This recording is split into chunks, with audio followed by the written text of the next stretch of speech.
Well, hello folks, and welcome to episode 149 of Retro Power Uncut. And we're going to start with the Project Churchill Mark II two-door coupe Jaguar, which is progressing along through the latter stages of metalwork. As you'll have been aware, for the last few weeks, Tom's been slogging his way through lots of metal finishing.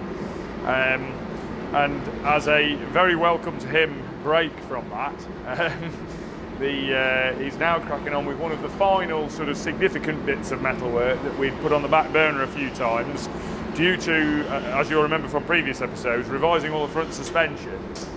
We knew we had to modify the front wings. However, we couldn't do that until we'd got the front suspension modified. Again, to recap on something from previous episodes, these are not the final wheels that are going on the car. There was a bit of confusion on that. I got a bit of incorrect information previously, because I was a little surprised by it. We are changing the wheels, however, these are slightly greater in terms of width and offset than the front wheels that will be going on the car. So we're using them as kind of a minimum clearance check wheel for the modified front wing. And so for that purpose, they're ideal. And Tom's now working on shaping the front arches, which he's been sort of liaising with Cal from an aesthetics point of view. Cal's been giving a bit of loose guidance, and then Tom's been working on the arch shape. The basis of the basic lip shape is based on the Pullmax tool that was used to do the basic shape of the rear arch lips. So there's a bit of consistency in terms of the actual detail shape of this section. But the rest is pretty much just Tom working out the shape and evolving it as he goes, and we're just leaving him be and letting him get on with it basically. He's sort of worked out what's got to be stretched, what's got to be shrunk, what's got to be reshaped, how much this area of the wings, this is very flat on an Mark II Jag, so this has got to be lifted a bit. I think it'll be lifted a little bit more once this weld line's planished. So this has obviously got to be scribed and cut in. And then once that's welded in there, that weld will be planished, which will naturally make the wing lift. So that's quite useful on this occasion, rather than being a problem that we'd normally be fighting, trying not to raise the wing. On this, it doesn't matter if we get some lift when we panel beat that weld down. It'll be coming in the direction we want it to come in, so that's good. It just makes that job slightly less stressful. So yeah, progress as you can see. Things moving forward on the front wing. Once this side's done, then rinse and repeat for the other side. The time-consuming bits are always the detail bits. So the bit that Tom's describing out now, down at the bottom there, and the front where these lines fade out, are the delicate bits to make. All of it's quite tricky, but they're the really challenging areas where trying to graduate that fade out correctly, trying to get it to match both sides, trying to do that to still keep its shape after everything's been welded in place, so it doesn't uncurl or curl up more. It's quite a balancing act with the various shaping processes going on. We could go into an awful lot of detail, but I think that's not one for an uncut episode. I think at some point I'd still like to try and put an episode together on the construction of the Escort Mark I wheel arches, where then we could go into a bit more detail on the various nuances of how to control the material, stop it growing and pulling in as you're working with it, but that's probably not one for right now. So yeah, Tom's cracking on with that. At the rear end of the car, Stu's also, I think, pretty much working on it while we speak. Stu's shaping some aluminium panels which are going to form the basis for the trim panels for the insides of the boot area. Once the fuel tank's in, there'll be a trim panel across the back of the, did I just say when the fuel tank's in the boot, there'll be a trim panel across the back face of the fuel tank to finish off this sort of forward face of the boot as you look into it. And then the two sides where the wheel arch is, there'll be a closing panel to close in from the inner wheel arch up to the boot shut line. Stu's been working out how to anchor those panels in place with a minimal of obvious fixings, neatly without any rattles, and then form some aluminium panels that can then be trimmed with foam inserts and then some stitched, I believe, leather, but again I'm not quite sure on the plan there. Basically some stitched leather. I think they're going to have a contrast section in the centre of those panels, which will then feed into the shape that Stu's wheeled into them. Stu's been basically making a flat panel with a bulge section in the centre that's wheeled up to clear where the inner arch stubs come in, and then that'll give us a nice basis to put a contrast section in the centre of those panels. So the start point for those is a paper template or cardboard template of the area, and then using 1.5mm thick 1050 aluminium. He's then used the shot bag and hammer and stump to sort of beat some shape, beat some stretch into the centre of that section initially, and then once that section's got some spare metal in it, then put it in the wheel and continue raising that section and smooth it all out and carry on wheeling it to raise that area, and then get them matching. I know this morning he's just been working on getting the two raised sections matching for shape and height. He's pretty much there with that, I think, now, and I know he's been working on the fixings, getting them in place as well, so progressing pretty well there. I think the final stage will be to do the trim panel for the back of the fuel tank area, which will mount to the straps and brackets that physically mount the fuel tank into the boot, so progressing well there. We went back on, I think previously I'd mentioned about doing some clay modelling on these front arches. Talking to Tom was kind of the opinion, and I think we kind of all concluded much the same, that realistically there was only such a shape that area could be. We knew the arch lip shape was going to be dictated by the Pullmax tool that we'd done for the rear arches, and then we knew we needed to create a little bit of volume to the upper part of the wing. Once you create that volume and create the lip, there's only really so much shape the rest of the structure can be. At that point, we kind of decided there wasn't much point doing the clay model, really. Make one side, make it the shape it needs to be to fit everything. At that point, just copy that shape to the other side. So we elected to not waste the time with the clay, following a few ruminations on it. So that's where we're at with that. So yeah, more to come next week on wheel arch finishing that side. And maybe, I don't think we'll probably be into this side next week. I think it'll be getting that side all welded in, trimmed in, welded, panel beaten. So we're on a slightly shorter. We've got the Retro Rides gathering at Mallory Park this weekend. The time the video comes out, it'll basically be the end of that. So hopefully some of us will see some of you there maybe. So yeah.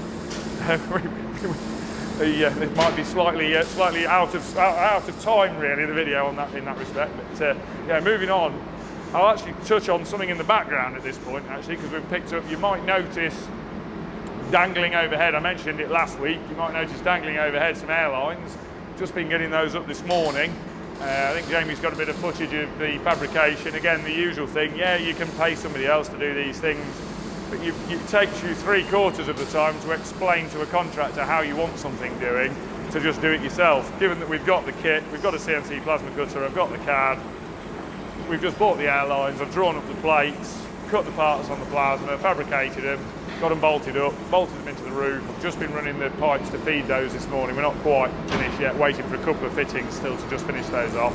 And then also in the background, at the back of the Jag there, you'll notice a rack that Rich had fabricated in flat pack form. He'd fabricated all the main sections of that a few weeks ago, but we'd not got to a stage where we could actually get that into the workshop because of everything else going on. We hadn't really got room to get the forklift in amongst things. We had a bit of a moment where we could move this Allegro quite readily, so we elected the other day to get on and sort that. We actually needed, I'd just done a big steel order, that needed getting into stock, and we needed to do a stock take because we knew we were a bit adrift on our stock versus on our computer system stock. Our global workshop stock levels were a little bit adrift to our real stock levels.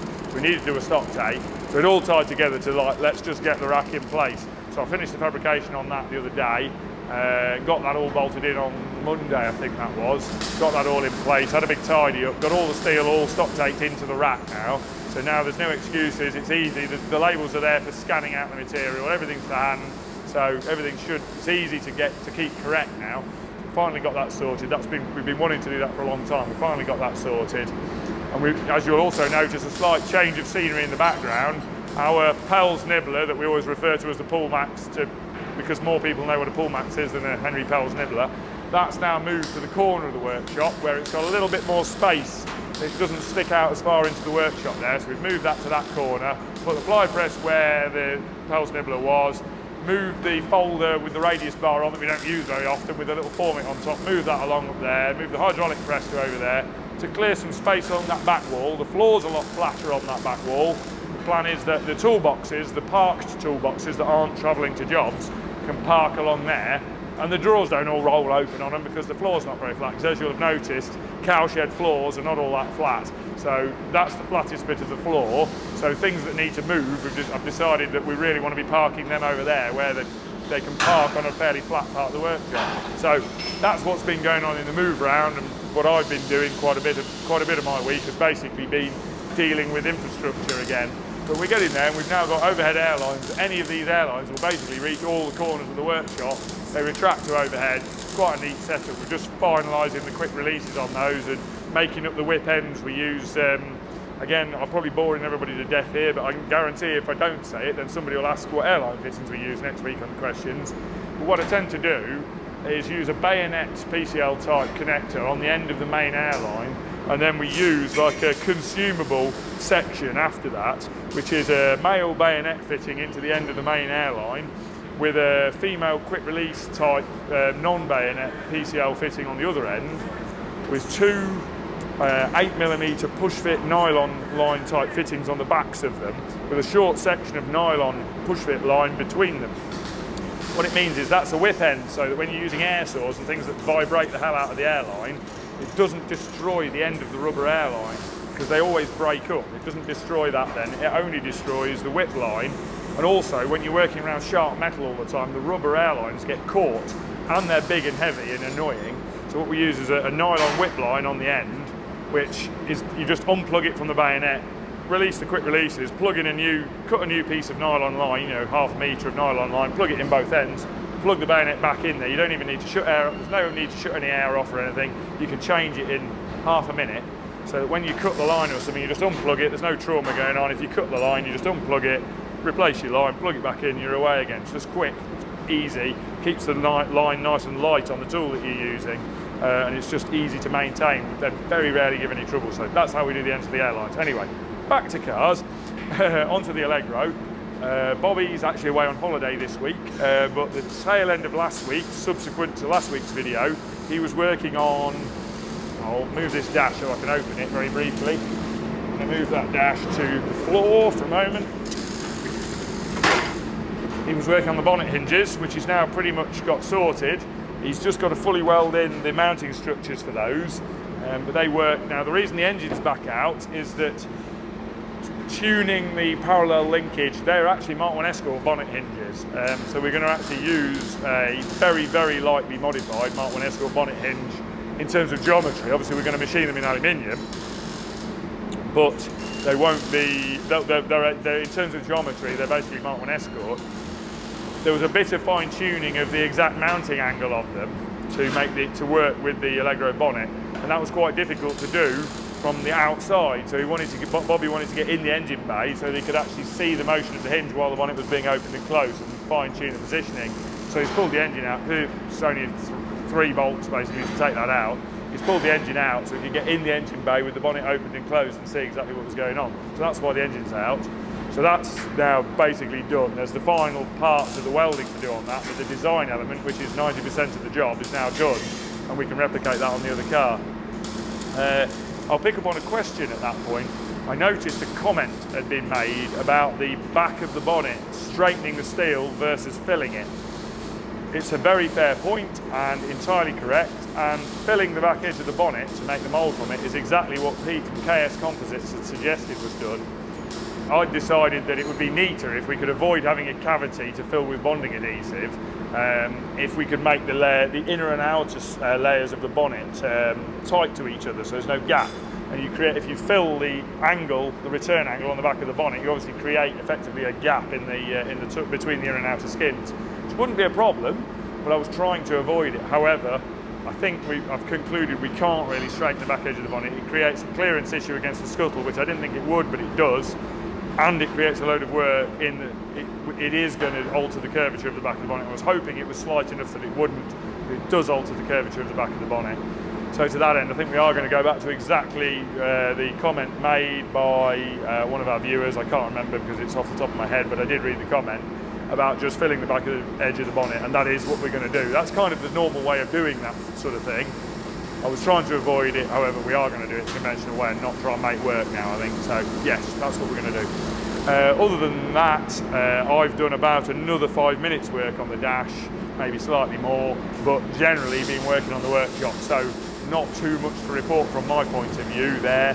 There's been design work going on. I'll leave that to Cal to talk about, because when I hand over to him, he can elaborate more on what's going on the Allegro.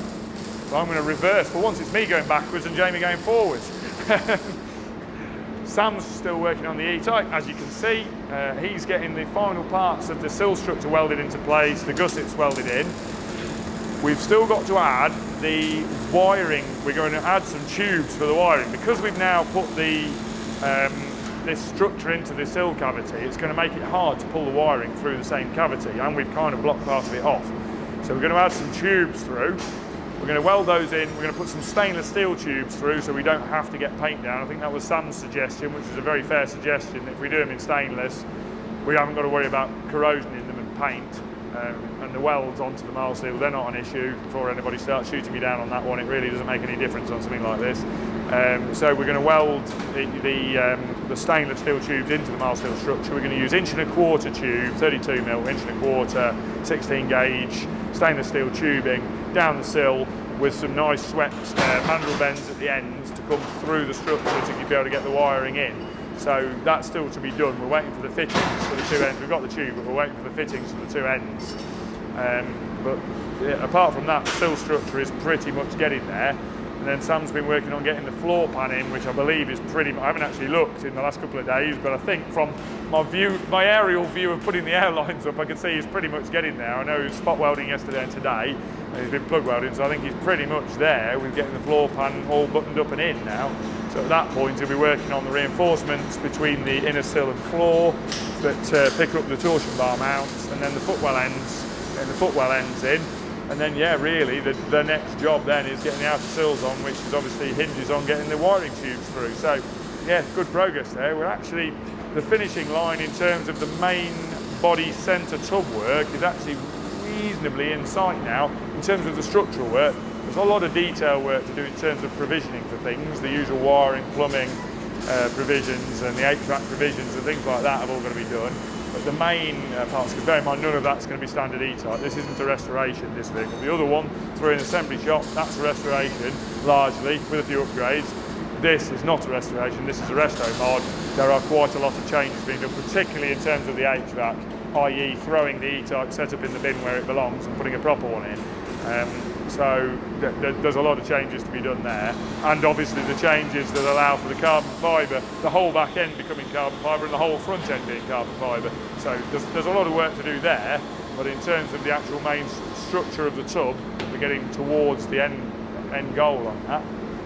So moving on from that, we'll carry on along here, where, as usual, I should have eaten my words to start with. You know, the usual scenario with this, saying, oh, this one's better than the other one. As you can see by the thunking great hole down there, yeah, it wasn't that much better than the other one. It looked better, but as I mentioned last week, what looked quite good on this car had lots of pinholes, whereas on the other car it had just corroded away.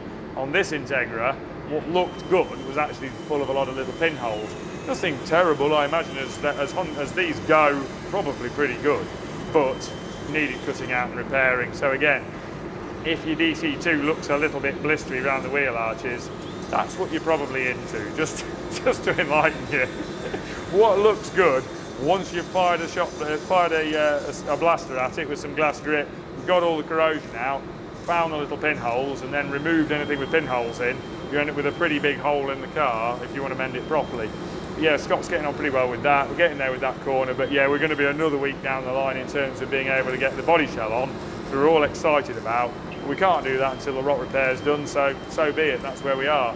This side he's got pretty much back together. He's just got to do the weld dressing on that and recouple it to the original sill structure. That side obviously is at the earlier stages of it being in 1,000 pieces, and all the unpicked pieces which vary in their quality level. A lot of that will be able to be used again. He's got to repair and replace all this lower section. All of the edges where the welds have been taken out have got to be replaced. But the shape section at the top, rather than remaking that, going to reuse that section. There's no point remaking it, there's nothing wrong with it, so there's no point making it work. And the same with the removed top section, quite a complex shape to make. Scott's had his work cut out with the complexity, making the actual jacking point, if you like, and trailing arm reinforcer section that sits inboard of the sill under this step here. There's quite a bit of work. I'm just looking for where it is now. I'm going to grab it.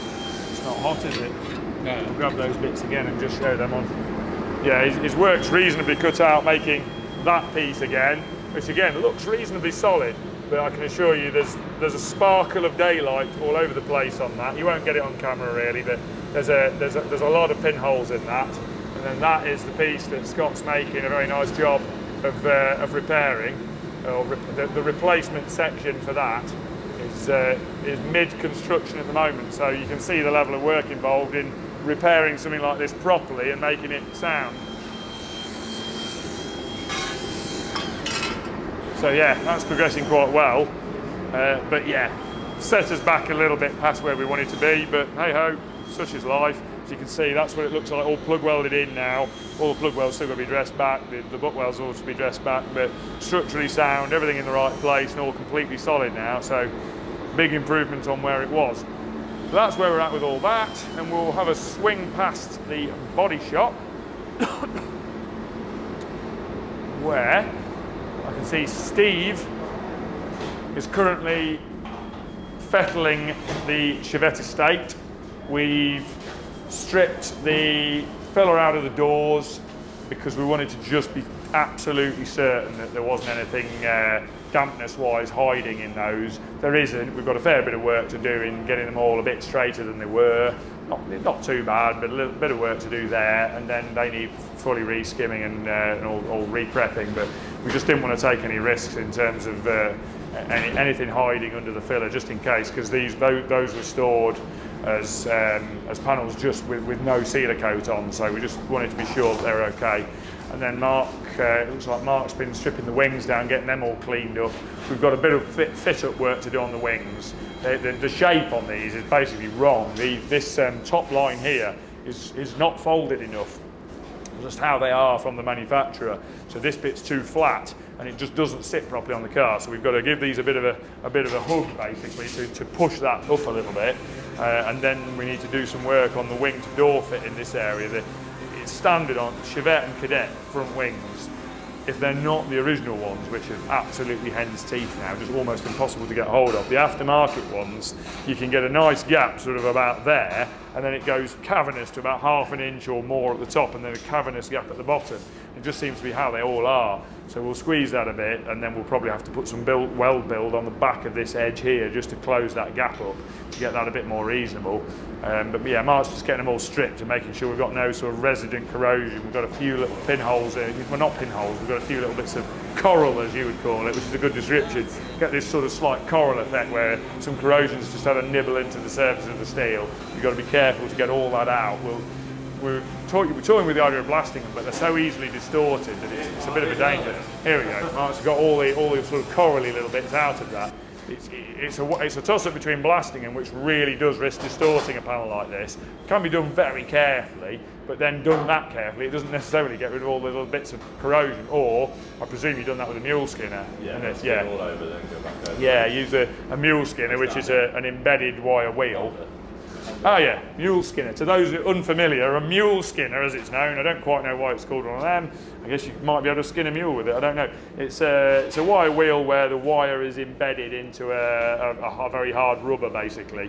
And it means they're very, very good for it. It keeps the wire bristles straight while you're using it. It means it can kind of dig in. It digs into the corrosion and hooks it out, and basically gets right into the pits in the same way that a blaster would, without causing the distortion problems that a blaster can. So that's what we've been working on with that. We've kind of weighed up the options and decided that a little bit more labour in terms of getting the corrosion out was better than taking the risk blasting them, and plus the time setting up the blast facility as well. Just kind of weighing up everything all the time, decided that's the better way to do it. So we've gone for there. And Steve's just doing all the detail prep on all the edges that don't need fiddling with, just getting round everywhere, because obviously we've got to prep all the edges back, all the little corners, all the little nooks and crannies.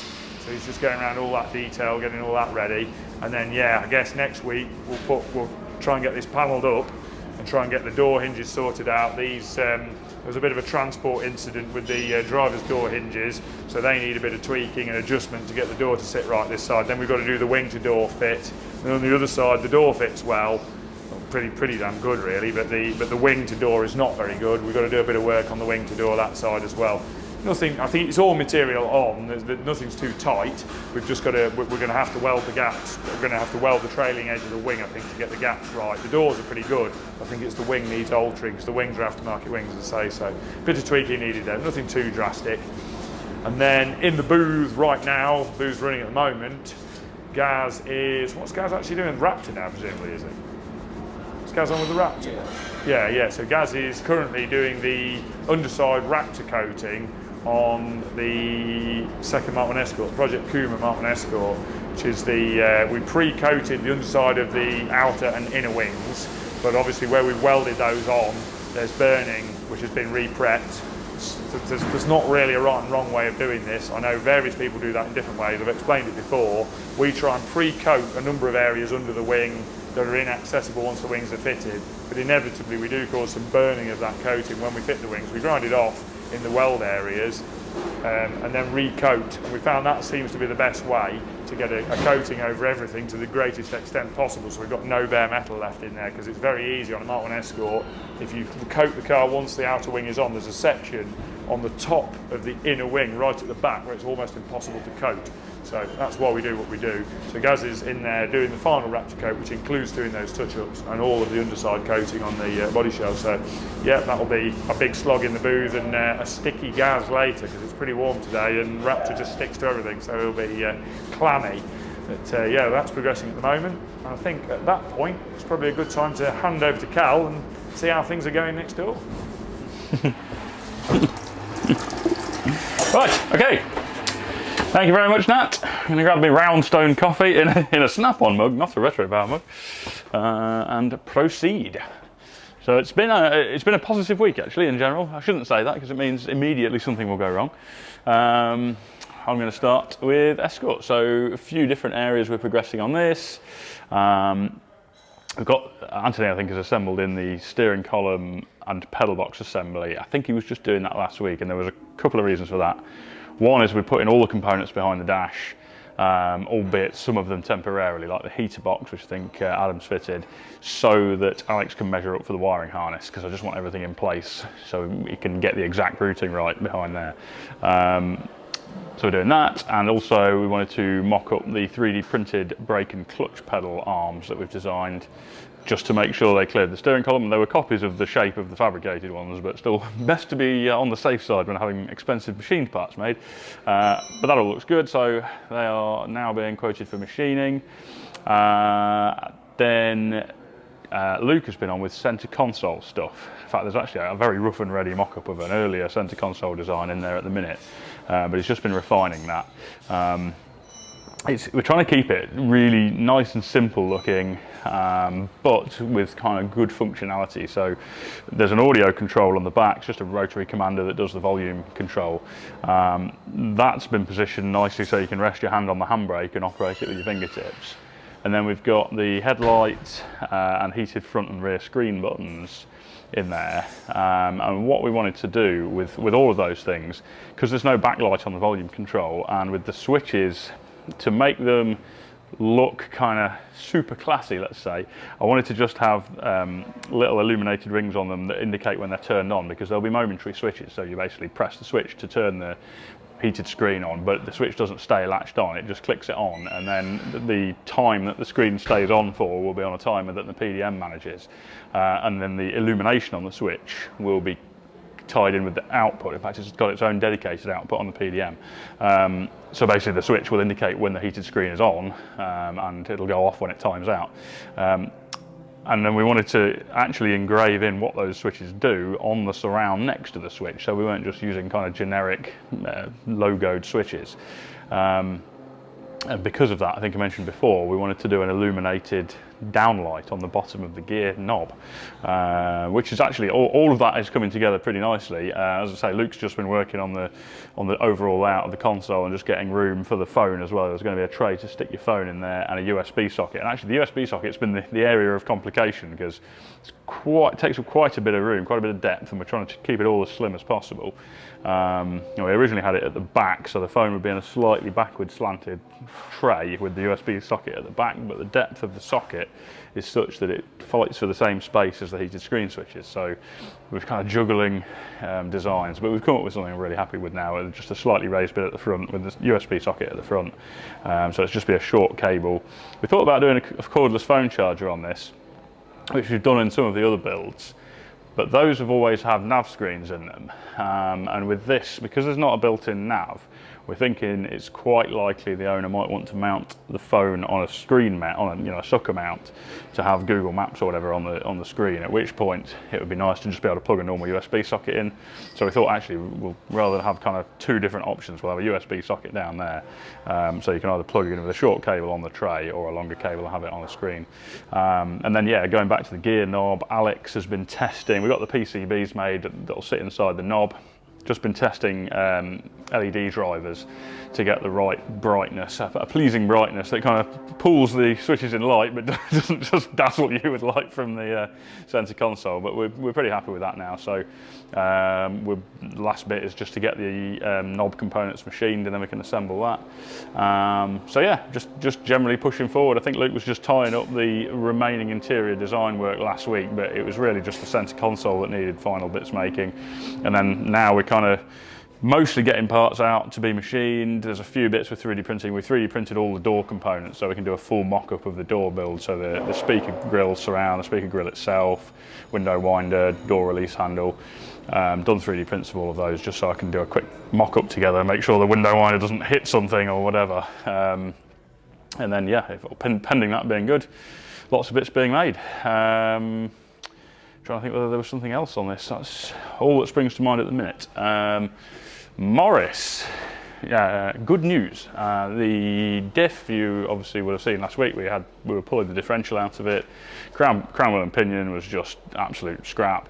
And I think Nat's actually planning on sending the crown wheel and pinion away to be hardness tested because we're pretty certain that the hardening is not up to spec on it, because the wear that it was definitely set up correctly, and the wear that it's incurred is either that the teeth weren't cut quite right or they weren't hardened well enough.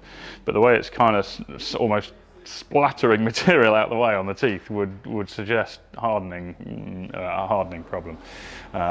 Anyway, we've gone with plan B, which is a good used Mazda crown wheel and pinion. Anthony got that in over the last couple of days. We got that in by lunchtime yesterday. It was back on the floor, ready to go. Took it out for a test drive and winner, all good.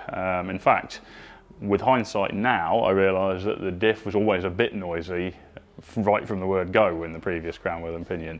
It's always difficult to know what's a problem and what's not when you don't know, when you haven't got the benchmark for the noise that's generally transmitted, because sometimes you can get a diff that's perfectly quiet on a car that's really well sound deadened, and then you put it into another car and it sounds more intrusive because there's less sound deadening, or the noise is being transmitted more directly into the body. So it's difficult to know whether it was actually a fault or not. But now I've used the standard Mazda way in there, I now realise that it was noisy from the start. Just got a lot worse very quickly when it was reused. So yeah, winner on that. The owner actually came over yesterday, so I took him out. So I suppose that's a big benchmark, big landmark really. I took him out for a quick passenger ride in it, and I think with that diff issue ticked off, we're kind of on the home straight. As long as nothing else comes about from testing, we've got literally probably only 2 or 3 days of last little details that haven't been put together. I'm just putting the window sort of waste seals on. I've got to put the escutcheons around the door handles. There's just little final things that weren't particularly pressing that might as well be done now. I want to get some more miles on it. I've got to calibrate the speedo, calibrate the tacho, calibrate the fuel gauge, just little details like that. I want to go out and get the laptop on the engine ECU, Alex in the passenger seat, just check in on the mapping, make sure we're happy with that. Yeah, and it's so very much on the countdown to completion on this, which is pretty darned exciting. Let me just have a look at my list. I swear there was something I missed on the Escort.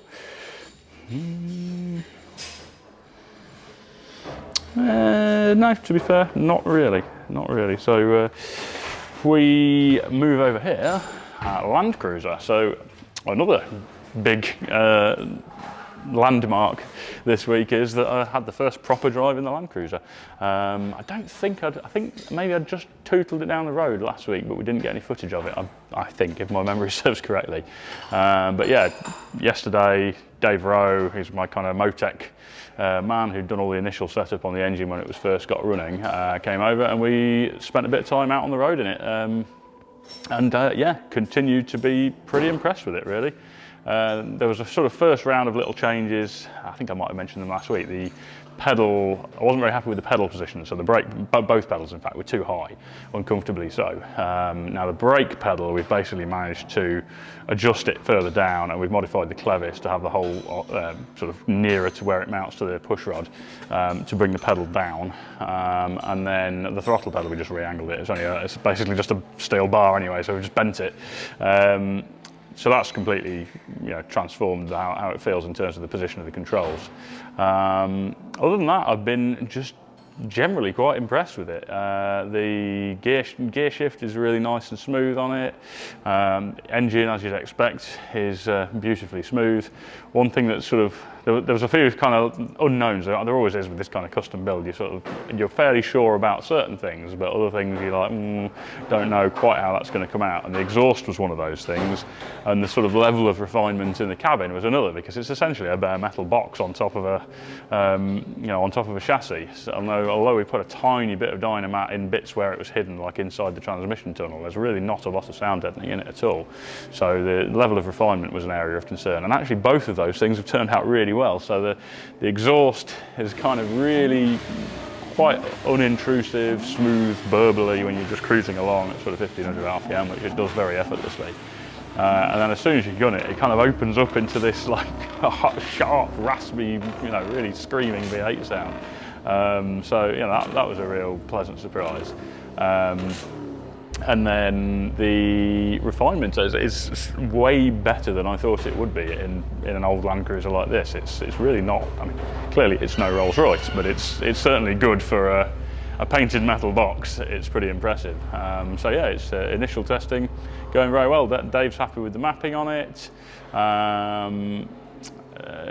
I'm generally happy with it, so yeah, it's kind of at that point I just need to get some miles on it now. Now my intention is to take it to Retro Rides Gathering at Mallory this weekend. Now this video will be going out actually the end of the day that's on, so if it did make it there, you may have seen it if you were at the show. But yeah, it's really, there's several cars kind of in the same boat now. Really, it's just getting miles on that now. That's basically just getting miles on that. A few little loose ends to tie up, but yeah, all going in the right direction. So on that note, I'm going to end, and we'll see you next week.